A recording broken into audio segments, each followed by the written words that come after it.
All right, what's going on, everybody? What is going on? What is going on? Monday, March 16th, 8 a.m. Thank you very much for being here. Appreciate you guys being a part of the show. Good weekend. A lot going on this weekend. Got a lot to hit on this morning. Thank you very much for being here. Appreciate you guys being a part of the show. We got a packed show today. Mondays are typically packed, but when you get the biggest win of the season, I'm sure there's going to be a lot of people excited to talk Lakers basketball this morning. And there's a lot of good topics coming out of this weekend and coming out of that game on Saturday night at Crypto.com Arena. So appreciate everybody hanging out. Hopefully everybody's enjoying their cup of joe this morning. Cheers to you. Coffee number 2 this morning. I needed that coffee. Needed that coffee this morning. Let me give everyone a quick rundown what we got going on for the show today. And then we will take a look at some of the comments, and then we'll get the show started. So thank you very much for hanging out. Please do me a favor. Please subscribe to the channel if you have yet to subscribe to the channel. If you're here on X, throw in as many comments as you'd like. We'll try to get some people who are on X on the show as well. If you're not a member, please consider being a member. It's $3 a month. We'd love to have you as a member as well. Great way to support the channel. All right, let's get into our rundown here real quick. Biggest win of the season. We'll go back a little bit on Saturday's game. There's still a lot of topics. I know I ended up doing probably a longer post-game show on Saturday night. Yesterday, I know Sammy and Eric, who I've mentioned now a couple different times. Eric is producing the show now. Both of them did a preview show for tonight's game, but also talked a little bit about the Nuggets game last night as well. So biggest win of the season. We'll kind of go back into it. There's a couple of angles that I want to take. The narrative starting to change. Do you guys remember this about maybe a week and a half ago, 2 weeks ago? I said the only way the Lakers narrative can change, there's only one way that can happen. And the only way it could happen is if the Lakers obviously start winning some of these games against playoff caliber teams. Since then, they've been beating playoff caliber teams. So I think naturally the narrative is changing a little bit. I also think there's a little bit of a narrative that's changing against them versus the Denver Nuggets, because we know how much the Nuggets have dominated the Lakers over the years. And maybe now that narrative is also starting to change. LeBron, Luka, AR trio. Let me tell you guys something. When that trio is putting up awful numbers and everybody around the country is talking about it and everybody's saying that LeBron is the problem, if those numbers change and all of a sudden they're still playing well with LeBron back in the lineup, then we're going to, of course, mention it and we're going to highlight that. So I want to highlight that because we do have some more numbers with those three playing together, and hopefully that narrative is changing a little bit as well. I'll talk a little bit about Deandre Ayton. I think he gets some credit for that win on Saturday and just some credit here over these last few games. Lakers in Houston tonight. Got a few things around the NBA we're going to do as well. We'll get a weekend recap in, and we'll call it a day. So thank you, everybody, for coming on the show. We'll get ready to get the show started. I do want to take a look at a few comments before we get rolling here, and then we could get things started from there. All right, let me look at a couple of the quotes here. Let's see what few of the people are saying. A couple good mornings here. Good morning to you as well. Best investment you could make is in yourself. Look at that. Ocean Breeze. Ocean Breeze. I haven't come to you in a little bit. My apologies there. My apologies there. Deandre Ayton been drinking Sliwa special coffee. Listen, there's a lot that goes into this coffee. I don't want to get into all the details. You know, I don't want to get into a legal battle. This is a special Sliwa family recipe from generations, and we gave DeAndre a little bit of it. We did. The ingredients come straight out of the Middle East. It's traveled a long way to get here. Ayton's drinking a little bit of this special coffee, and we go from there. All right, let's get the show started. Thank you again for being here, and we'll go from there. Biggest win of the season, and to be honest with you, I don't think it's even close. I mean, you could look at some of the wins that the Lakers have had this year, but for a number of different reasons, I thought Saturday night's win was such a critical win for the Lakers in so many different ways. And look, it wasn't perfect. Were there some chances for the Lakers to lose Saturday night's game? Of course there was. there were a couple different moments where I thought, yeah, I think this is a wrap. I think Lakers, who had a 17-point lead at one point, you're kind of saying to yourself, all right, you know what? It's the same old Lakers and it's the same old Denver Nuggets. Even with Jamal Murray struggling, they're going to find a way to win this game. But it wasn't the case. And I think sometimes it doesn't matter and it shouldn't matter how you pull off a W. And I thought Saturday night had a lot to do with that for the Lakers. It doesn't matter. I don't think the details matter of how they beat Denver. Just find a way to beat Denver. And they did. And that game could have easily gone the other way. Did they need probably some miraculous things to go their way? Of course. Did they need some high level creativity from Austin Reeves to go their way? Did they need some mistakes from the Denver Nuggets towards the end of that game? And a missed free throw from Aaron Gordon? Sure, they need a little bit of help. But at the end of the day, you're judged either on winning close games or losing close games, beating playoff teams or losing against playoff teams. Getting a win like that to go up 2 games against the Denver Nuggets and then also to have the tiebreaker against Denver, or you don't. And the Lakers were obviously able to pull all those things off on Saturday. By far the biggest win for the Lakers. And I think, as I look at some of the details coming from that game, a few things stick out to me. So I'll tell you a little bit of some of the things that stick out to me. One of the things is I thought Luka Doncic finally had a real signature moment for the Lakers. There was a quote that he had with Dan Wyke after the game, which I thought was a really good quote. He said this after the game. He said, "A lot of legends play here. They leave a lot behind with the Lakers. So obviously I did. Obviously we're still in the regular season, but that was a little bit of a feeling today for sure." Luka Doncic does not really have many signature moments as a Laker yet. That doesn't mean he doesn't have signature performances. That doesn't mean Luka doesn't have a 50-point game or triple doubles or big time shots. It doesn't mean Luka doesn't have any of that stuff. But what it means is this was a critical game for the Lakers against a team that's owned the Lakers, and he came up and hit a big time shot. I thought that was kind of a wrinkle in the game on Saturday that was critical. All right, a couple other things that stood out on Saturday's game that I think we can hit on here.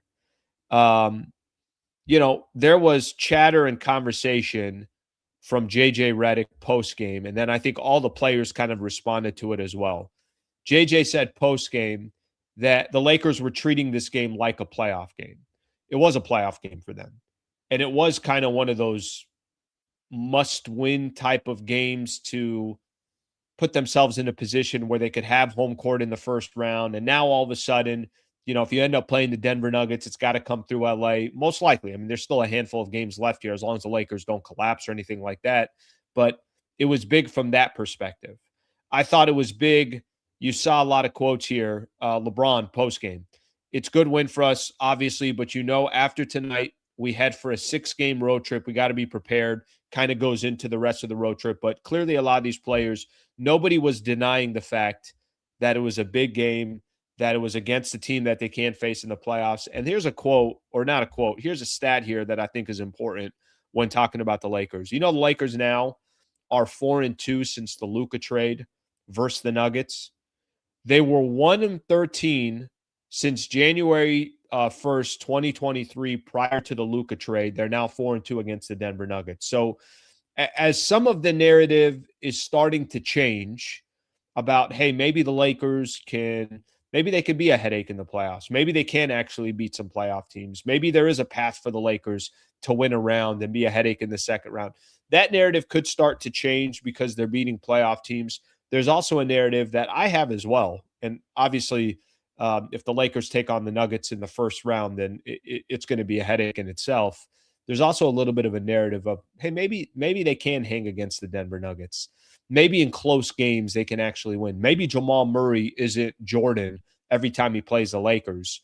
So I think a little bit of that as well you noticed after this win on Saturday night. And at least from that perspective, I think that's obviously great news. Couple other things around the Lakers here, and then I want to hit on a couple other topics and kind of talk a little bit more about the narrative. But 8-1 since February 28th with wins over the Knicks, the Timberwolves, and the Nuggets. The only loss they had was against Denver, that road game they had on March 5th. So start to beat some quality opponents. And like I said, I think beating Denver might just be one of those mental things for the Lakers. I went to the gym yesterday. There's a guy I usually see when I'm at the gym, big Laker fan, knows I do the podcast. And every time I see him, we're about to basically record a podcast. Okay. He eyes me from a certain, a certain point of the gym. And he's like, I'm coming over to you and we're talking Lakers. Him and I were talking yesterday. And I think we kind of both agreed with something. Mentally for the Lakers, I thought that was big on Saturday. Mentally to kind of, hey, you know what? You played a close game against Denver and it didn't go Denver's way. Jamal Murray actually looked like he was a normal NBA player and not the greatest player to ever play the game every time he plays the Lakers. That they can win a deciding game, that they can have some things go their way towards the end of the game. And obviously the Lakers have never had that against Denver. So a lot to kind of look at from that game on Saturday night. And we'll see if the Lakers can build off of it. I think LeBron's saying that they got 6 coming up on, by the way, this road trip, you go 4-2 on this road trip. That's freaking impressive. You're going to have a lot more people churning their heads if you go 4-2. Here are the 6 games that they got on this road trip, just to kind of make mention of, and we'll get into it a little bit later in the show. 6 games they got. They go Houston tonight, Houston on Wednesday, back-to-back with a game against Miami on Thursday, Saturday against the Orlando Magic, who they already lost to this year, then Indiana, then Detroit. So you got some tough games. And whether the Lakers go 3-3, obviously if they went 2-4, that'd be wildly disappointing. And if they go 4-2, that'd be critical for the Lakers from that perspective. Okay, let's take a look at a couple of the comments. But the only thing I think the thing that I want to continue to emphasize here, and then I want to talk about the LeBron, Luka, AR trio and everything else. But the only other thing that I just want to hit on here is the narrative is starting to change, period. I mean, there's just no other way to look at it. I think today, I'm going to give you guys an example. Saturday night, I'm watching the game. Obviously, it's on ESPN, ABC, ESPN, and Inside the NBA is doing the doing the game. They're doing the pre, the half, and the post. And Barkley is doing everything in his possible power to not give the Lakers any credit. And at halftime, he's saying that the Lakers are going to lose the game and everything else. By the way, he was almost right, but Lakers end up winning the game. If Barkley was doing that a week ago, nobody's going to question what he was doing. He looked stupid on Saturday. He did. He looked stupid because he still doesn't want to give the Lakers any credit. My only issue, and I get it, entertainment, I've told you guys this before, Barkley's going to do whatever he does. It is entertaining. And does he hate on the Lakers? Of course he does. But he looks stupid because the Lakers are actually starting to beat some good teams. They're playing some good basketball. They're third in the Western Conference. And I'm not telling you they're a contender, because I would still argue against the Lakers being a contender. And maybe that narrative can change even more. They're going to have more opportunities to try to change that narrative. But Saturday night was a perfect example. They beat Denver. They find a way to win a game that they don't typically win. They've won now 8 of their last 10. They've won 5 in a row. And Barkley looked stupid because he just doesn't want to give the Lakers credit. If Barkley was doing that same post-game show 2 weeks ago, he wouldn't look stupid. I would sit here and tell you, no, I think Barkley's right. Yes, you might not want to hear it if you're a Laker fan, but if the man is spitting facts, and leave it alone. But that wasn't the case on Saturday night. And that narrative is starting to change about the Lakers. And again, for me, it doesn't mean they're going to go win an NBA championship. But I think what it means is by beating the Knicks, the Timberwolves, and the Denver Nuggets, by being 8-1 since February 28th, by starting to beat some playoff teams, it's impossible for the narrative to not change for the Lakers without me sitting here and telling you they're better than San Antonio or OKC. Because I don't think your goal is to be better than San Antonio. I think your goal right now is to be the 3rd seed in the Western Conference, be the 3rd best team in the West, and then take your chances once you get to the postseason. And you're going to get a chance to play. I think they got OKC. They might have them 2 more times, 1 more time. I forget off the top of my head how many more times they got them during the regular season. All right, let's take a look at a few comments here, and they still got them twice. So 2 more games the Lakers have against the Oklahoma City Thunder. Again, more opportunities to kind of test things. more opportunities to see how the Lakers do from that perspective, more opportunities to see the Lakers, obviously, against some of these teams, not just in the Western Conference, but against the elite in the West as well. All right, let's take a look at a couple of the comments here as we keep rolling. Charles Barkley been hating on the Lakers forever. I don't mind somebody hating on the Lakers. It's completely okay. The franchise is it's a polarizing franchise. It's had a tremendous amount of success. I got no problem. It comes with the territory in all sports. But you also got to give credit where credit's due. And that's the only thing. It's like, okay, well, if you're not going to give them credit when they are finally playing well, then why the hell should we listen to you when they're struggling and you're demolishing them? Again, it's Chuck, so I shouldn't be expecting anything different, but something to keep in mind in that. Luka and Austin are the big two in the NBA. This team is peaking at the right time. Still a lot of basketball left. So, I mean, I think what they're doing is they're just finally winning some games that, I mean, they've lost so many games against playoff teams that if you're going to have any chance of making any noise in the playoffs, you're going to have to beat some playoff teams. And I think they're just accomplishing that. So I don't think it's the best big two in the NBA. I think there are plenty of other teams out there that would argue against that. Even Denver, of course, Denver with Jokic and Jamal Murray. But I think the bigger point is not, do you have two guys starring for you? Is, do you have a team that can have a little bit more of a balanced attack, a balanced role? Can you have LeBron playing a role as well? That's much more important to me than trying to have the two best players. All right, let's get some more in here. When the Lakers were up 17 and LeBron was on the bench, that's when Vando should have come in to play defense instead of losing that lead. Yeah, I think something that is lost during the game on Saturday, they had a pretty sizable lead, and it didn't take very long for Denver to kind of chip into that lead. And then all of a sudden, Denver's got a lead. But then Denver kind of had it the same way. They took a 7-point lead, and the Lakers found a way to come back. So that game is a little odd how it went. But luckily for the Lakers, it obviously ended up going their way, and take it from there. Can we say it now? Lakers are contenders. I can't say it. I'm not ready to say Lakers are contenders, but I'll tell you, they're a lot more interesting than 2 weeks ago. A lot more interesting than 2 weeks ago. All right, let's see what else we have here. They are getting better every game. It's fun to watch. More than plays, it's the chemistry and tangibles. I'm with you on that. Plus, they can get stops on defense, which is refreshing to watch as well, because that has not been anything of a strong suit for the Lakers in the past. So the ability for them to do that has obviously been nice as well. All right. I got a couple other topics that I want to continue to get into as well. Before I do so, let's give a shout out to one of our partners here. Shout out to Brad Wallace and the Wallace Firm, wallacewins.com/Sliwa, wallacewins.com/Sliwa. If you go to that website is basically built, that URL is built specifically for our listeners here on this page and obviously on this channel.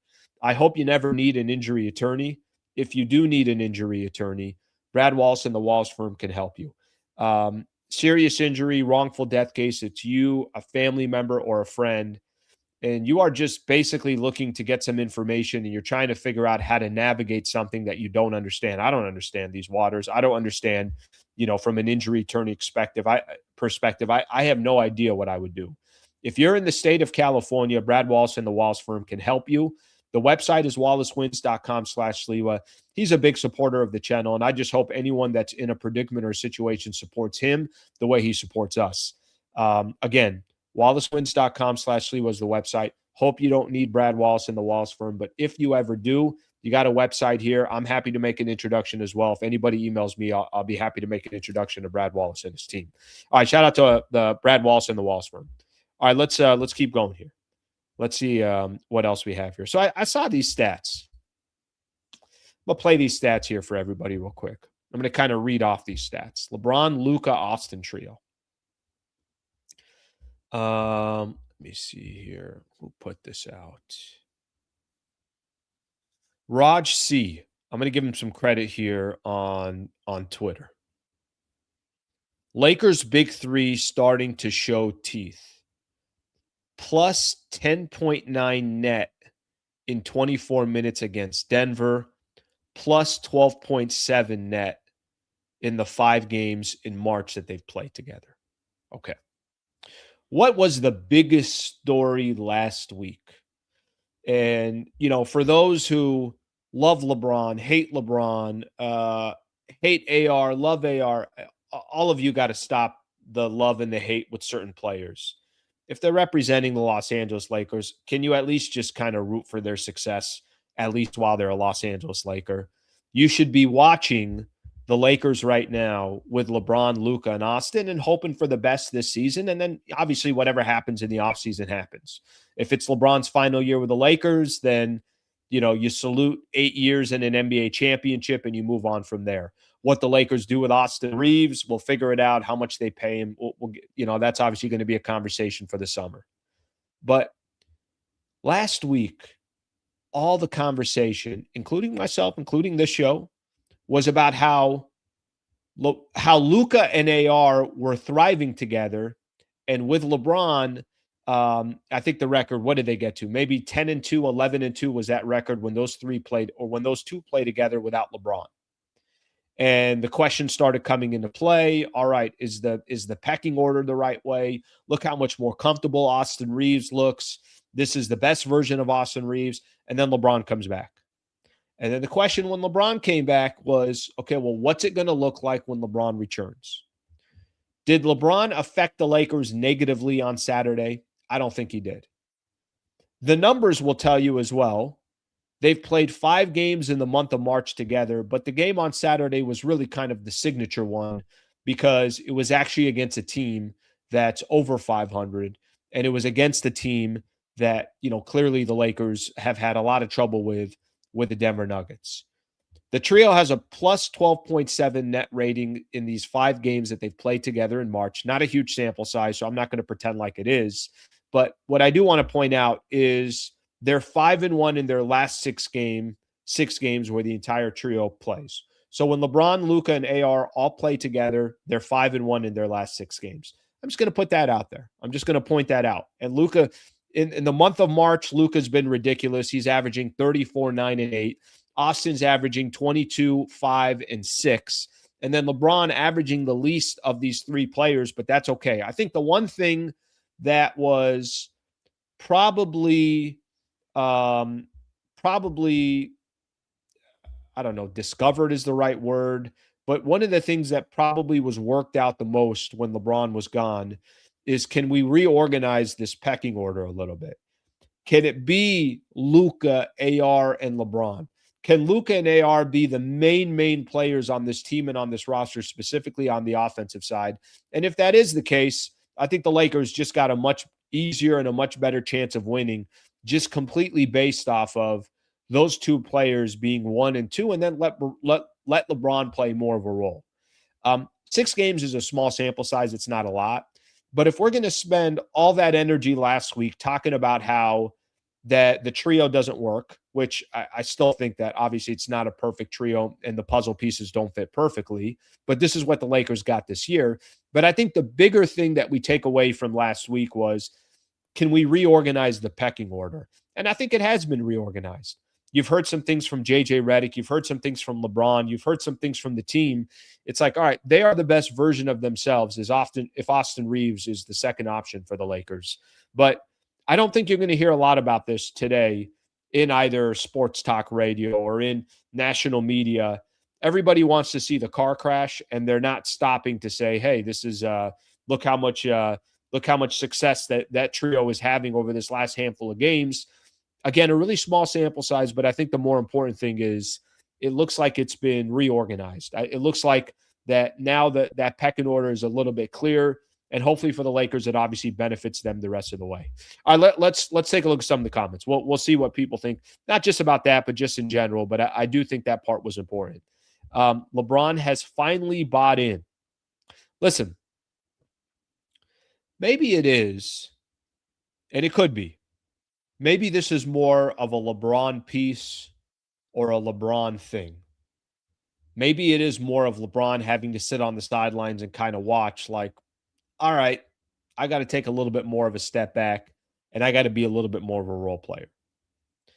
However you want to look at it, if that's how you want to look at it, fine. I think the most important thing is they do have to play a certain way the rest of the season. And if they're not playing a certain way the rest of the season, I think they'll struggle. And I think for somebody like LeBron, who has been the best player in the world for how many years, of course, there's this adjustment, or the best player on his team for how many years. Of course, there's this adjustment of, all right, now I got to take a backseat to Luka. And then there's another kind of stage in his career. He's like, I got to take a backseat to Austin Reeves as well. And the answer is yes. I mean, the Lakers are clearly a better team when Austin Reeves is thriving, when Austin Reeves is aggressive, when Austin Reeves got the ball in his hands, when Austin Reeves is a playmaker. They're just better that way. One player is 27, the other one's 41. So whether LeBron has always bought in or LeBron is realizing right now, hey, this is the only way that we can have success together, however you want to look at it, certainly, I think it's obvious that the Lakers need LeBron to play a specific role. And by the way, they also need Reeves to play a certain role. And Reeves's role is being the second option, much more aggressive, facilitating for others, trying to get to the basket. When Luka's got a couple of plays where clearly they're paying more attention to him for him to put his foot on the gas. So I think there's a combination of all that. Let's see this. LeBron has been perfect these last few games. I'm proud of him. Let's get a couple more in here. If OKC is fully healthy, no one beating them. They're too young, too fast, with too much depth. If you can't control the pace against them, you are finished. Yeah, I will say this. There's another good comment here I want to get into because I think it will spark a little bit of conversation. I will say this. I had somebody in the post-game show asking me, and I think somebody even mentioned it here in the comments. So, Sliwa, are Lakers now contenders? Honestly, I don't even want to have the conversation about OKC and San Antonio yet. I don't. Those two teams really do feel like they're so much better than the rest of the pack. And they got holes. One thing with OKC, I think they've been injured for most of the season. They haven't been healthy. So, I'm sure they're just pacing themselves for the playoffs. I think the San Antonio Spurs, Wemby's never been in a playoff series, but I really, really like the way that team is built. You never know what can happen in the playoffs, but give San Antonio credit. But they don't have playoff experience, and I think that obviously matters. I think this is a better question than the question about OKC and San Antonio. The Lakers-Denver potential series, that to me is a much more interesting conversation than these angles about San Antonio and OKC. I just, right now for the Lakers, you're worried about finishing with the best seed that you possibly can, having home court advantage. Brian Windhorst was talking about this last week, which I think he makes a good point. If you can possibly, just possibly, stay out of that OKC bracket as long as you can and get San Antonio in the second round, those I think are the things that you're hoping for and you're trying to accomplish the rest of the way. I don't think they're trying to figure out, well, can they beat OKC and San Antonio? That seems so far away from what the Lakers, so far away from where they are that I just think it's going to be tough to even pay attention to that. This is an interesting question. Again, part of that conversation I was having when I was at the gym yesterday, guy eyes me like, we're like 50 feet away. And he's like, I'm coming. We're talking. I'm like, all right, I guess you're coming over and we're talking. Even though Lakers beat Denver yesterday, even though the Nuggets, clearly the Lakers looked a lot better than in previous matchups. Jamal Murray struggled. Lakers found a way. I do not want to play Denver in the first round. So even if you got confidence, more confidence today than you did a week ago in playing the Denver Nuggets, I still think they need Houston. I take Houston all day. I take Minnesota all day. I would take, obviously Phoenix all day. I do not want to play the Denver Nuggets if I'm the Los Angeles Lakers. If it happens, it happens. And if you have home court, you have home court. But yeah, I'm with you guys, or I don't know how most people feel about this, but if I can avoid the Denver Nuggets, I'd like to avoid the Denver Nuggets in the first round. Imagine a path that it's Denver, San Antonio, and OKC to get to the NBA Finals, where you probably got Boston waiting for you. I mean, obviously, you have a ceiling on what the season could be, but I still think Denver would be an incredibly difficult matchup in the first round. They've had a lot of injuries this year, and they weren't injured on Saturday. So I think that's what made this win so much more impressive for the Lakers. But I got a difficult time kind of sitting here and telling everybody, oh, yeah, bring on the Denver Nuggets. No, I would, if you can somehow avoid, if you could somehow avoid the Denver Nuggets, I mean, we'll see. It's not something that they can control, so it is what it is. But I'm not. I don't think I'm sitting here if the Lakers had the Denver Nuggets in the first round. I don't think I'm sitting here saying, "Oh, this is a lock." By the way, I'm not saying that for Minnesota or Houston either, but it just feels like Denver would be the toughest of those opponents to go up against. Lakers currently are the fourth best team in the West, still putting Denver ahead of them, but they passed the Wolves and the Rockets. I agree with that. Yeah, what's funny is there's a lot of teams right now in the West. There's a lot of teams right now, I think, in the Western Conference. And I think it's kind of those teams that we've talked about in the past where there is a lot of inconsistency. Houston hasn't been consistent. We'll get into Houston a little bit. Minnesota hasn't been consistent. Phoenix hasn't been consistent. Denver hasn't been consistent. But the problem with Denver is, doesn't it just feel like once they get to the postseason, they'll be a little bit of a different team? Now, listen, Denver threw everything at the Lakers to try to get that win on Saturday. They knew how important of a game that was. They knew like we've talked about in the past, the tiebreaker and everything else. But Denver that's still a team to reckon with. And obviously they still have a lot of, they still got a lot of, they still got Nikola Jokic. Jamal Murray's not going to have another game like that. So Denver would be a headache in the playoffs. Bro, Denver's probably saying the same thing. They don't want to see the Lakers in the first round. I agree with that. I do agree with you on that. I do agree Denver's saying to themselves, do we really have to have a path that would have to be the Lakers, Luka, LeBron, and AR in the first round, and then get to the San Antonio Spurs in the second round, Wemby, and then get to the – I don't disagree with you in that. I think there's a lot of truth in that. Definitely think there's a lot of truth in that. All right, let's get another one here. AR definitely opened up his game versus Denver when he started slashing to the basket instead of taking those jumpers he made. Proud and shocked the hell out of Denver. Yeah, that's going to be such a big piece for the Lakers. And I think we all agree with this. Lakers are, no question about it, at their best when Austin Reeves is at his best. So that's been, I think, refreshing to see over the last 4 or 5 games or so. And hopefully for the Lakers, that's something that just continues momentum-wise. Okay, we do have a guest today. I mentioned a little bit earlier. Want to give a shout-out. Very appreciative of Dave McMenamin's time. Dave McMenamin joining the show here. Dave, good morning, brother. How are you? I'm well. How are you, Alan?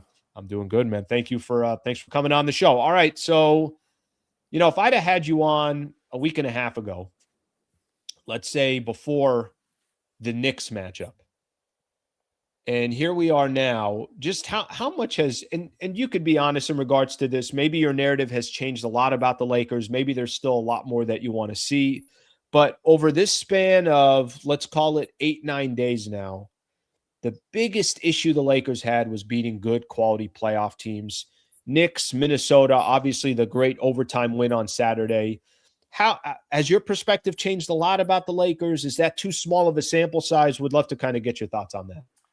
I think the stat was, and I'm going to get it not completely right, which doesn't help when you're citing a stat, but it was something around the lines of 3 wins and 12 losses against teams that had a 600 winning percentage or better leading up to that Knicks game.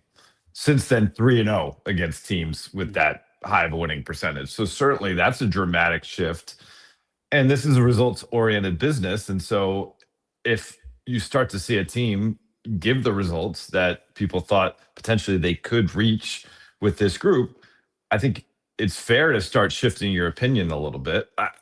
I'm not going to go all the way there and say that they've launched up a tier to where you're going to be talking with them like the OKC Thunder or the San Antonio Spurs. But the fact that they handled Minnesota for the 3rd time this season, obviously that's a team that could be playing the playoffs. They just played the guttiest regular season performance I can remember in years against Denver, the team that's been the thorn in their side. And so you at least say, well, that's not going to be a foregone conclusion if they play Denver in the playoffs like they did in 23 and 24. That's, I think, the respect that they've earned in my mind over the last 2 weeks. And for the most part, they're healthy, which, again, for the majority of the first portion of the season, really leading up into the All-Star break, they weren't. And that was something I think was a fair reason to hold judgment on this team because we didn't get to see them at full strength. I agree with you what you said in the beginning about, I think there are kind of some different classes right now in the Western Conference and in the NBA. And I'm going to leave San Antonio and OKC in their own class. Looking at, there's a lot of inconsistencies in the Western Conference. I think Houston's been up and down. Denver certainly has been up and down, even though they've dealt with a ton of injuries. Minnesota, oddly enough, it's like they actually, in a weird way, they've beat a lot of good teams and then struggled against bad teams. Obviously, struggled against the Lakers. Where do you put the Lakers with those teams in the mix that after OKC and San Antonio? Where do you think the Lakers are in that mix? Yeah, I think you mentioned the right group there. They're in that next 3 to 4 teams. Obviously, right now they're third in the West. But last year in the playoffs, they proved that third in the West isn't that different than sixth in the West, losing the first round to the Wolves. And so, to me, I would be surprised one standings wise if they were to jump up and catch San Antonio. I think they have like a 7-game lead or whatever. So I'd be shocked more than surprised. But I think on any given night, like they have these 2 games against Houston tonight and Wednesday. These are litmus tests of whether they deserve to be at their level. Houston embarrassed the Lakers on Christmas Day on their home court. Let's see how real this 2 weeks has been when you go back on the road and against a quality opponent that figured something out against you on Christmas Day. So it's continuing to do what they can to stay in this kind of, for lack of a better term, flight or fight mode and see how long they can sustain it. Now, obviously the 2021 and 2023, 2024, it was all about the play-in tournament, right? Sure. So they were in this fight or flight mode just to make sure they could get into the playoffs. If the consequence is not just missing the postseason completely, can they stay with that urgency? That's what I want to see. A couple weeks ago, I think there was, it wasn't just local. This was everywhere. There was a buzz around Deandre Ayton, and a lot of that came from the conversation that you had with him, and a specific quote about him. They're trying to make me into Clint Capella, and everybody ran with that. Ayton, I think over this, and again, maybe I'm taking too small of a sample size, but it's okay. I feel like there are times where you can give a player praise for what he's doing and you could critique a player. Ayton, let's just say, has been critiqued a lot this year because of what everyone was hoping to see from Deandre Ayton. If I kind of just put that to the side here for a quick second, over this last kind of stretch of games, last week or so, have you noticed kind of a different Ayton? Could be an attitude perspective. I did think it started versus that Knicks game and has carried over.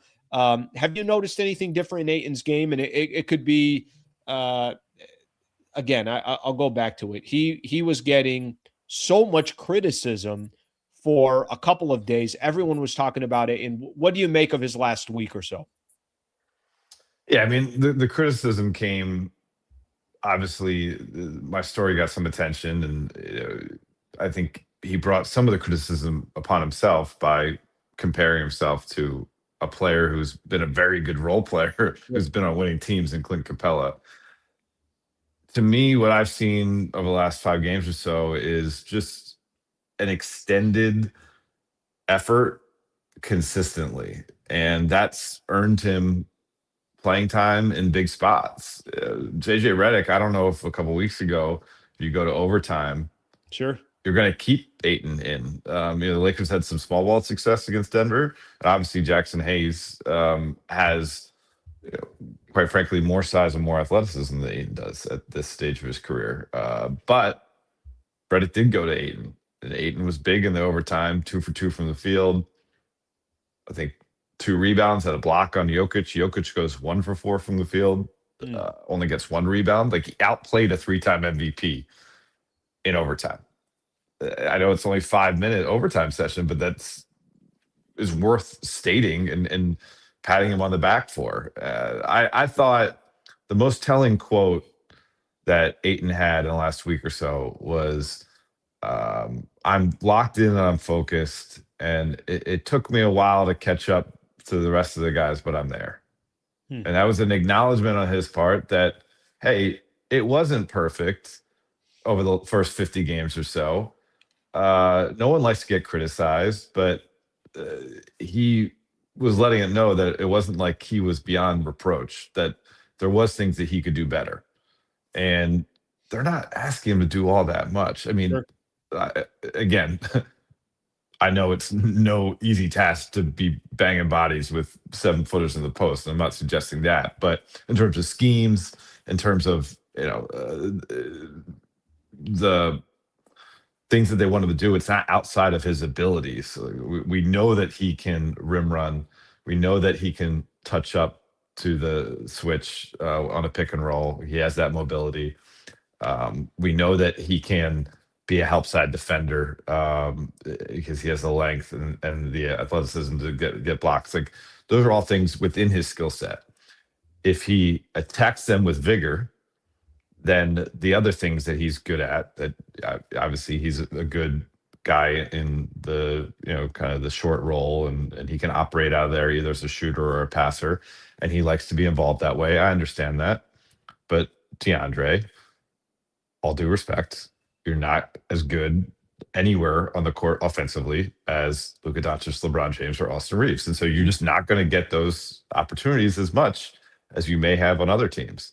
And maybe in Phoenix at the height of your career, you were the third, right? It was Devin Booker and Chris Paul and then you. Sure, but this is not Phoenix. Like, it's a different setup. And so long as he continues to not have those type of touches be the thing that dictate whether he is going to bring the other parts of his game, I think they're going to be just fine with him. And quite frankly, now is the time to lock in because his financial future is on the line.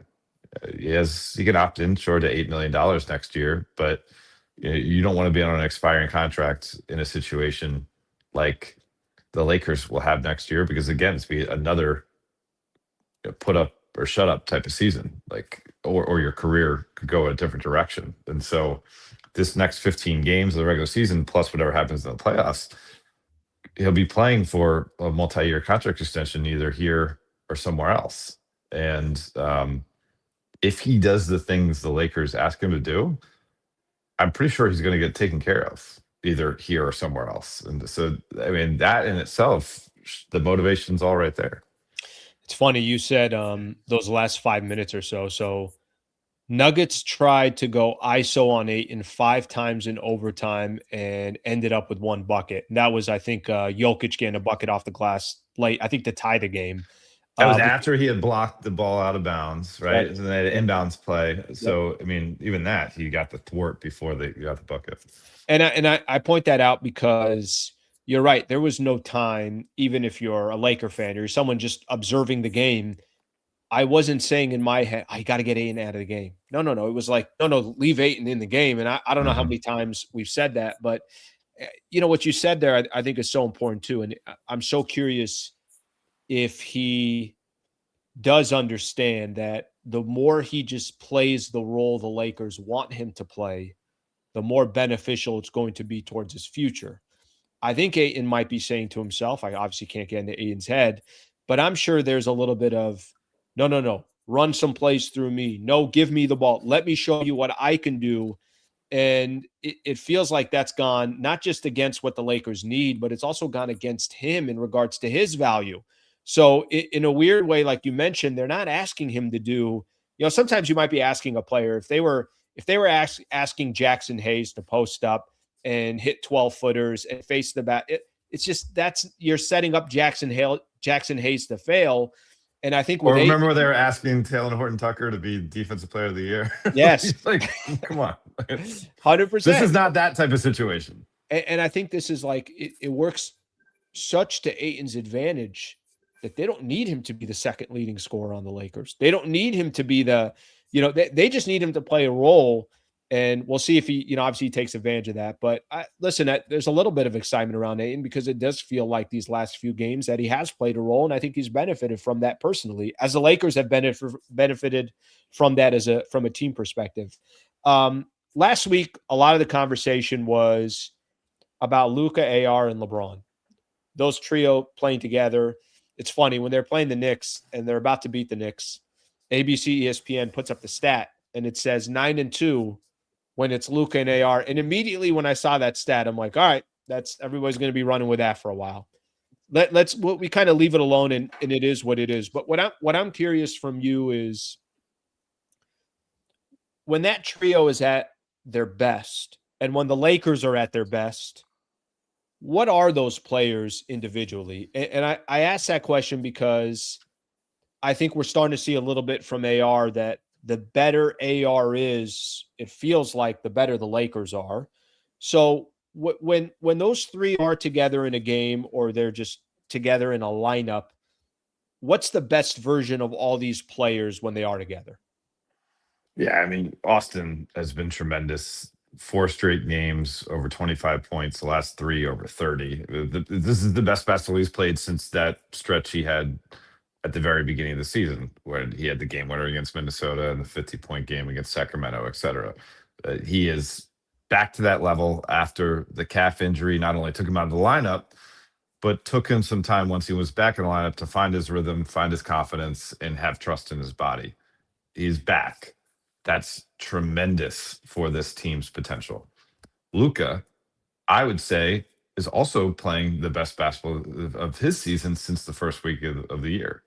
And obviously he put up numbers throughout the year. I'm not trying to fight that, but there has been a difference in everything, in my opinion, for Luka in this stretch where they won 8 out of 9. This is the best. You watch what he's done the last stretch here, winning 8 out of 9. That's why he's gotten your MVP ballot. The other 50 games or so, he put up numbers and there were moments, but it wasn't this. And that's also tremendous. Now, just like we're talking about Deandre Ayton needed to accept his role here, LeBron finds himself in an awkward position for a top 5 player of all time, if not top 2 or top 3, to have to fit in a role he's never played before. He's capable of it, though. And that's what I give credit. JJ Redick, I think some of the romances of the honeymoon period with him being the Lakers coach has worn off, and some fans are looking to poke holes in his resume as a coach or trying to find his warts. JJ Redick is someone who knows this roster well in terms of the personnel and the people. I think he's managed their legacies, their egos, whatever you want to call it, pretty well. And I think he's done what he needed to do to keep LeBron connected to this process, where he still feels valued and respected, as he should, very much so, but also feels the necessity and the understanding of why he's being asked to play a different way. And why these guys can work is because LeBron at his best is not in the half court. It's in transition. And so if this team does what it's supposed to do defensively, or at least lives up to its potential defensively, they're going to get more steals, they're going to get more deflections. And that's LeBron's ball. Like, it's a throw ahead. It's him running the 2-on-1 fast break, the 3-on-2 fast break. He is still one of the most devastating players in the league today. That part of his game has not suffered atrophy. He's still playing above the rim. He's still finishing with both hands. He's still spraying out the shooters in those situations. So that's his show. And then when you get to the half court, it's more of the Luka and Austin, but LeBron is a tremendous screening player. And then he can get to the short roll off after a screen. And then what a great playmaker to have him there where the defense is collapsing. And, LeBron, I think this is probably crazy to say, but I still believe LeBron is underrated as a passer. He's able to make any single pass anywhere around him, 360 on the court when that happens. And so if you do that and LeBron sees when he does this, it leads to baskets. It leads to those guys continuing to play with force and those guys continuing to take the reins. Not LeBron hand them the reins, them take the reins. I think it can work. If those guys don't seem up to the task physically or mentally, well, LeBron will say, "Hey, let's go back to my way," and that's where I think there's been tension, but it's not tension out of any personal animus towards either of those Sure. guys. It's just tension towards LeBron still truly believing in himself and in his skill set, and obviously having the body of evidence that he's done this for so long that well, we can do it this way. Don't forget about that. Um, ultimately, ultimately, as JJ keeps saying, like LeBron cares about winning. Ultimately, I think he knows in his basketball brain that if they play this way, they have a better chance to win. That's a great way to put it. Because by the way, listening to you say LeBron will have a role as well, I can only imagine LeBron in his head, who his entire life, at the worst, he's been the best player on his team. But really, what he's been is the best player in the world for X amount of years, to now taking a little bit more of a back seat. And I don't know how much it helped.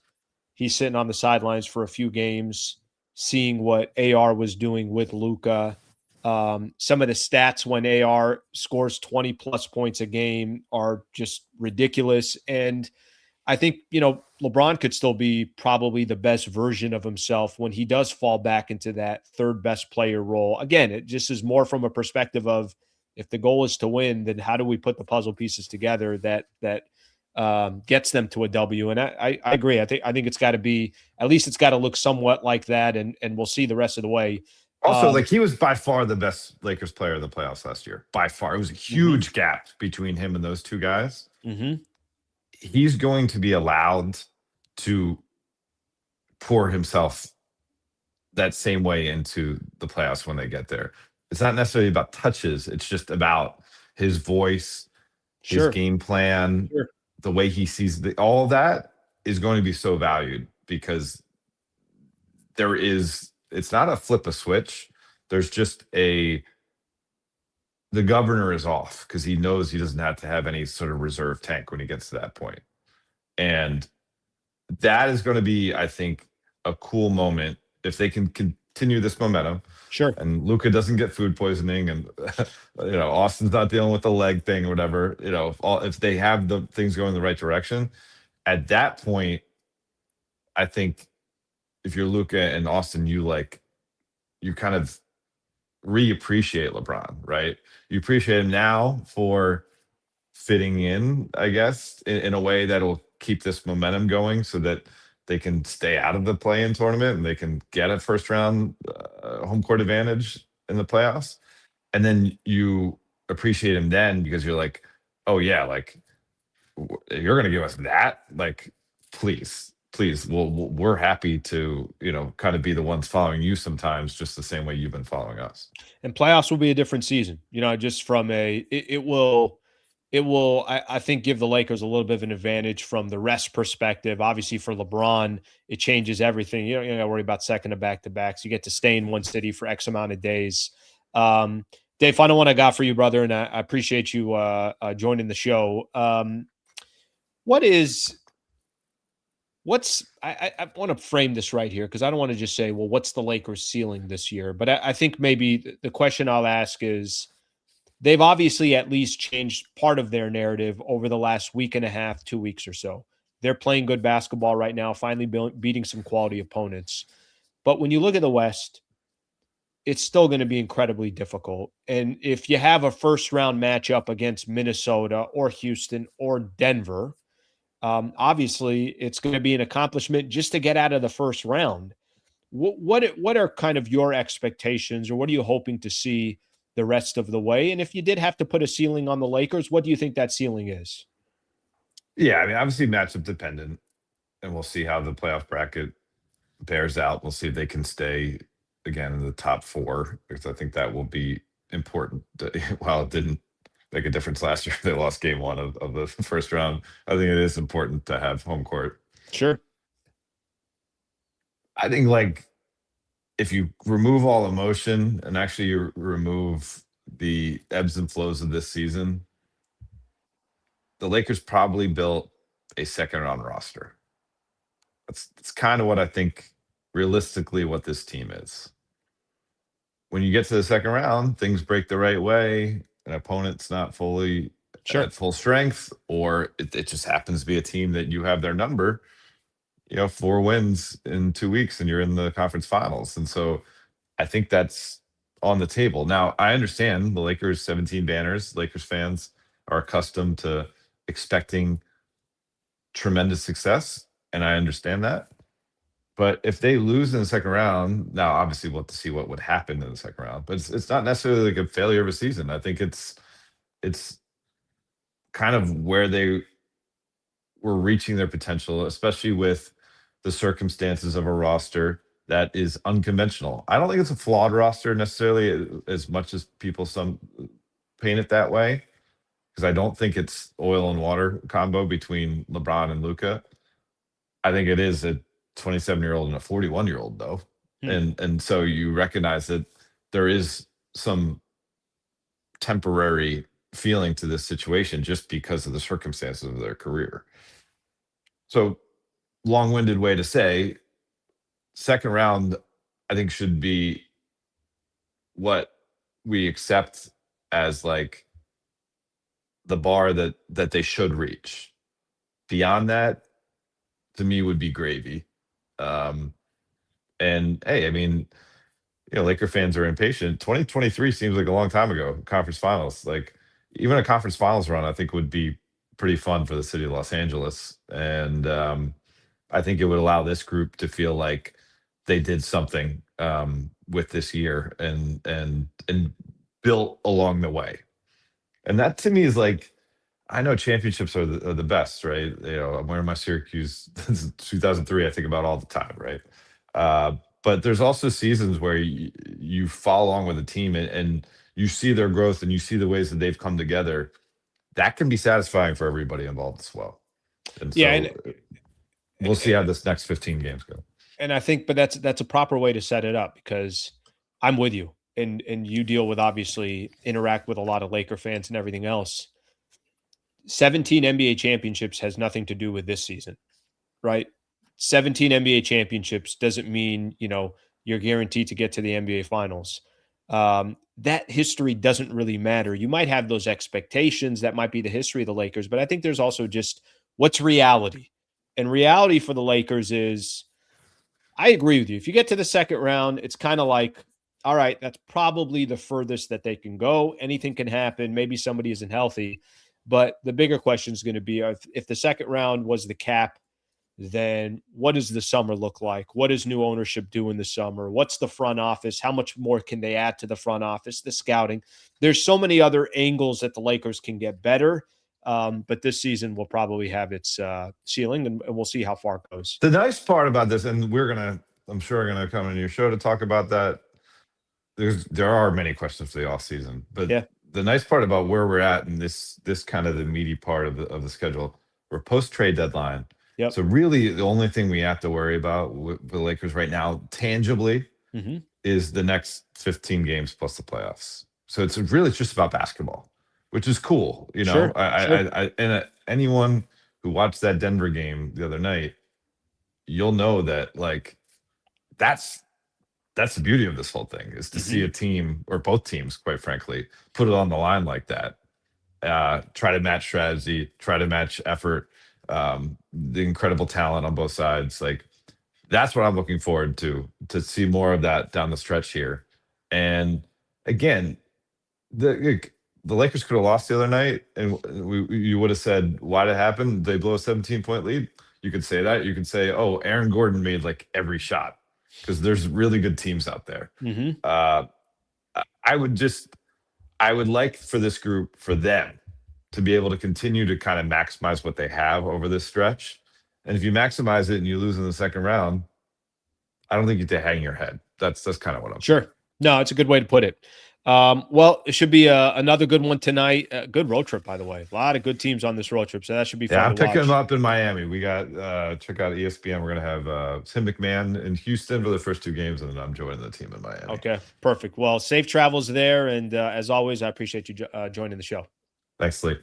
All right, that is Dave McMenamin right there. Great stuff from Dave. Yeah, it's kind of funny when you look at the team. I think specifically, at least for me, and getting Dave's opinion there, he is right. Like if you really pay attention to, just kind of pay as much attention as you can to the fact that it's not going to be perfect, and it may not be perfect, but enjoy kind of what the rest of this season looks like. I think the season, there is 15 games left. They do have a chance of locking up that number 3 or that number 4 seed. They do put themselves in a position for probably a really, really competitive first round matchup. So I love it. I think it's going to be fun. And I think there's a lot to look forward to the rest of the season. All right, let's keep moving on here. We already hit an hour, and we obviously have still a couple other topics that I want to get into. I want to talk about the Houston game coming up tonight, and then also we'll do NBA news and the weekend recap. Before I do so, we're going to give a shout out to another one of our partners. This week, I'm going to get a little bit more clarification, but I want to give you guys a heads up. On April 2nd, which is a Thursday night at 6:30, the Lakers are playing the Oklahoma City Thunder. I'm going to have a special room rate for people to come and enjoy the game on that Thursday night. I'm going to have 5 giveaways that I'm going to be doing in order for people to have a one-night stay over at Harrah's Resort. I want to try to get as many Laker fans out as possible to come join me for that post-game show on that Thursday night, Lakers against the Oklahoma City Thunder. Harrah's is a phenomenal location. They're a great partner of the show, and looking forward to doing my post-game show from there. I'm going to actually end up we'll do a viewing party for that game, watch the Lakers and the Thunder. I'll do my post-game show from there, and then I'll also do my morning show from there as well. So looking forward to that. Harrah's Resort, let me give you guys a little bit of info. They're located 1 to 2 hours from anywhere in Southern California, up in the Palomar Mountains in North San Diego. If you're looking for a staycation, just want to get away, you're out here in Southern California, please consider Harrah's Resort SoCal. I think you're going to love it. A phenomenal location, great restaurants, great brewery, great pool. They got the swim-up bar. They have the lazy river. They got it all there. Plus, a lot of entertainment, a lot of shows. So there's a lot of good stuff going on over at Harrah's. There's a link in the description here. Get 20% off when you book, when you use that link. That link is only for our listeners. So if you are interested in staying at Harrah's, please consider booking by using that link. And then also more information coming this week on our post-game show we're going to do there on April 2nd after the Lakers take on the Oklahoma City Thunder. Okay, we'll take a look at a few take a look here at a few comments, and then we'll talk a little bit about the Lakers and the Rockets, and then we will call it a Monday. Good stuff, by the way, from McMenamin. Great stuff for him jumping on the show and going from there. Let's get one here. Reality is championship teams have elite defense and a deep bench. True. Yeah, absolutely. I don't think anybody disagrees with that. There's a blueprint in all of sports. If you're a team in the NFL, you got to run the ball and you got to play defense in the playoffs. In baseball, you better have a pitching staff and a bullpen. It doesn't mean, you can't score runs, or it doesn't mean that you're not putting up touchdowns, but there's foundational pieces to championship teams. I think in the NBA, there's a lot that goes there as well. You got to have the right role players. You got to have an elite defense. You got to have stars as well. And obviously for the Lakers, star power is not an issue, but it's filling out the rest of the roster. All right, let's see what else we have here. Amazing show. Slee, Dave is the best. Great points, great convo. I'm glad you guys like it. By the way, being honest here, every time I see comments like that, I'm appreciative of them. So I'm happy you guys like the conversation with Dave and obviously our guests. Sliwa, get it right. LeBron is playing a role for the Lakers because he's only one of the three that can do everything. Doesn't mean he's the third best player because he is not. I'm not here, Jay, to defend where these players rank. What I'm here to tell you is, and I've said it before, the reason why LeBron has to play a role for the Lakers is because he's got the ability to do it. He can put on different hats. And if you listened to the show last week, I was complimenting LeBron because he can put on different hats while Luka and AR, they can't. And I'm not even knocking Luka and AR. It's just the truth. Luka's got, give me the damn ball. I'm going to hold it for 18 seconds. I'm going to make determinations in a 24-second shot clock possession, and then I'll make a decision from there.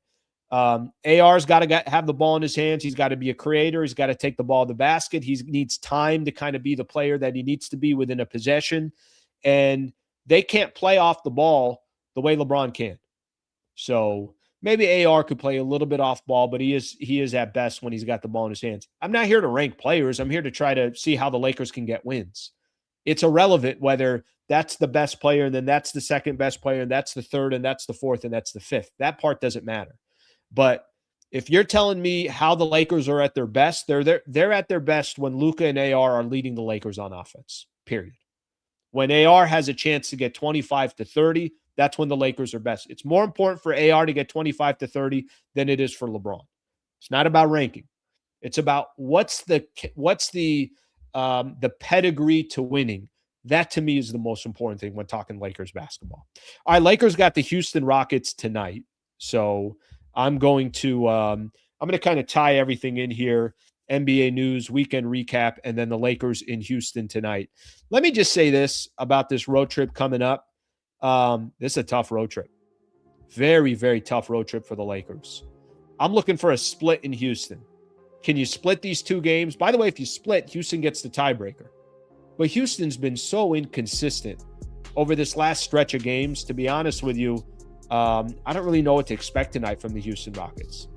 I think Lakers got a legitimate chance of winning this game tonight and kind of setting the tone for the next two games. We'll see what they end up doing.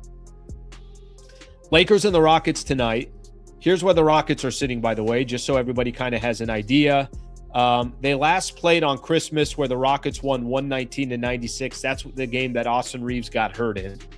Rockets 6-4 in their last 10 games. They've lost to the Nuggets, the Spurs, the Warriors, and the Heat. They beat a lot of bad teams. The Kings, the Magic. No, Magic is a decent team. So is the Raptors. The rest of the teams are lottery teams. All right, so we'll see what the Lakers do from this point. But a big game tonight going up against the Houston Rockets. Couple other things that I want to make mention of here real quick, and then we can go from there. Couple NBA stories to get into. The West, 3 and 6 are now separated by a game and a half. 2.5 if you count the tiebreakers, because Lakers up 2.5 against the Nuggets and the Timberwolves because they have the tiebreaker on both of those teams. Couple things I'm going to point out here from an NBA perspective.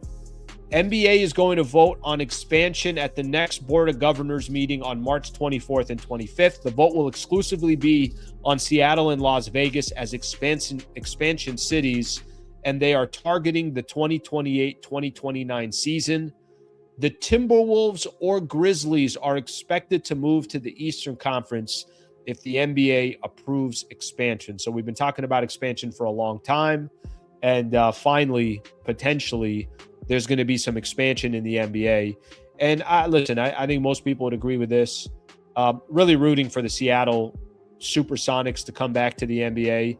Hated seeing them, obviously lose their team. And it's just a great sports market. And me growing up, I used to watch a lot of Lakers and Sonics games, of course. So it'd be great to get the Lakers, or it'd be great to get the Sonics back. Because I think they deserve a team. So whatever happens from there, we'll have to wait and see. But certainly expansion could be coming, and I'm rooting for the Sonics to get an expansion team and get back into the mix here. Okay, weekend recap here, and I'm going to look at a final couple of comments. The only weekend recap that I really want to hit on, I know there's some other games around the NBA and everything else, but real quick, I'm just going to mention this. Team USA beating the Dominican Republic yesterday, 2-1. Really good game. I mean, oh my God, the DR was so stacked. How about all those bats for the DR and they only get one run? Kind of a little bit of a surprise there. By the way, how is there not already replay in the World Baseball Classic? Mason Miller closed out the game yesterday on a clear pitch that was a ball. But Team USA makes it to the World Baseball Classic. They're in the championship game. So they'll be, I think, facing, is it between, I want to say Venezuela and Italy? I don't think that game has been played yet. So I think those are the final two. USA will be waiting there. Couple games coming up tonight in the NBA, just to keep in mind. Lakers and the Rockets I already mentioned. See if there's any other good games. Suns and the Celtics, probably another L for the Suns, which helps the Lakers out.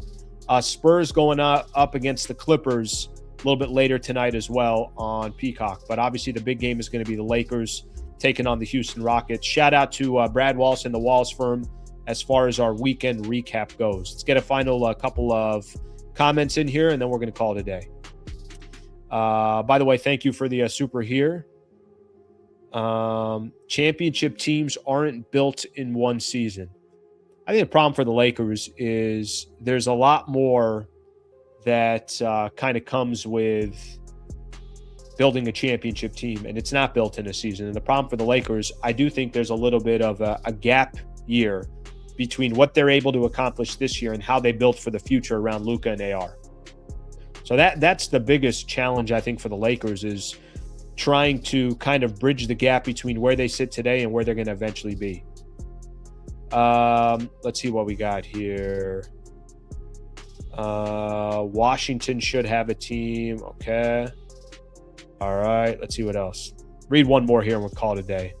Tell you what, expansion is absolutely necessary. Thinning the talent pool creates necessary balance. Expansion was overdue. All right. So it's coming.